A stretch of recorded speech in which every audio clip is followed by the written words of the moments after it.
ആരെയോ തേടിപ്പിടഞ്ഞു, കാറ്റും ഒരുപാടു നാളായലഞ്ഞു.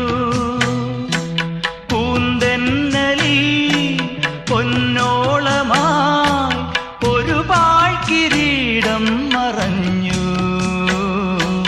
കഥനങ്ങളിൽ തുണയാകുവാൻ വെറുതെയൊരുങ്ങുന്ന മൗനം എങ്ങോ ഉള്ളോർക്കുടം പോലെ വിങ്ങി.